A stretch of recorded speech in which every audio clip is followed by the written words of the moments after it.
அதிமுக பொதுச் செயலாளர் எடப்பாடி பழனிசாமி நம்பிக்கை துரோகி என்றும் சுய லாபத்திற்காக பாஜகவிலிருந்து விலகினார் என்றும் பாஜக மாநில தலைவர் அண்ணாமலை பேசியுள்ளது பரபரப்பை ஏற்படுத்தியுள்ளது. இது முதல் விஷயம். இரண்டாவது, நம்பிக்கை துரோகி அப்படிங்கிற பேர் ஒருத்தருக்கு பொருந்தும் அப்படின்னா அது எடப்பாடி பழனிசாமி அவர்கள். நம்பிக்கை துரோகி, அதாவது பிரதமர் அவர்கள் கூட்டிட்டு போய் டெல்லியில பக்கத்திலே உட்கார வைப்பார். ஆனா இங்கே சுயலாபத்திற்காக இதெல்லாம் பாருங்க, சுயலாபத்திற்காக இதை விட அக்கறை பச்சை, இந்த கரையை விட அந்த கரைக்கு போயிடலாம் அப்படிங்கறக்காக பாரதிய ஜனதா கட்சி வேண்டாம் என்று சொல்லி ஒதுங்கியவர் யார்? எடப்பாடி பழனிசாமி அவர்கள். அதற்கு மக்கள் என்ன பாடம் புகட்டினாங்க?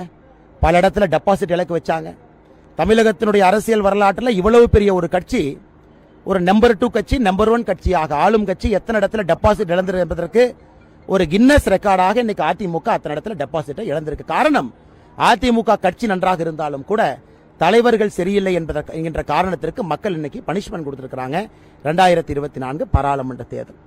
எடப்பாடி பழனிசாமி அவர்கள் பாராளுமன்ற தேர்தலுக்கு 134 தேர்தல் வாக்குறுதி கொடுத்திருக்காரு. எப்ப நிறைவேற்ற போறாரு?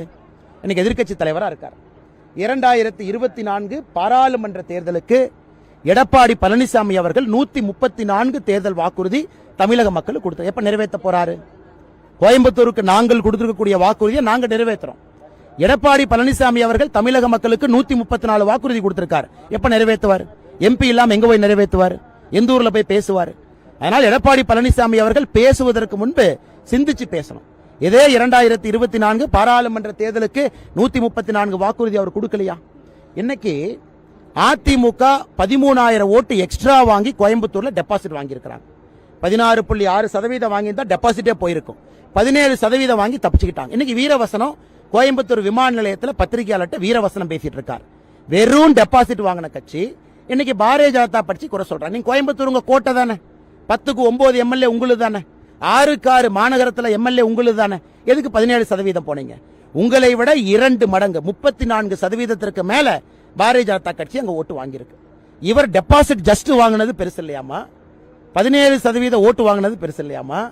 6 எம்எல்ஏக்கள் வச்சுக்கிட்டு 3 சட்டமன்ற தொகுதி கோயம்புத்தூர்ல டெபாசிட் இழந்திருக்காங்க. சிங்காநல்லூர் டெபாசிட் போச்சு. அவருடைய வேட்பாளர் இருக்கக்கூடிய சொந்த தொகுதி டெபாசிட் போச்சு. 6ல 3ல டெபாசிட் காலி. இன்னைக்கு எடப்பாடி பழனிசாமி அவர்கள் எனக்கு அறிவுரை சொல்றார்.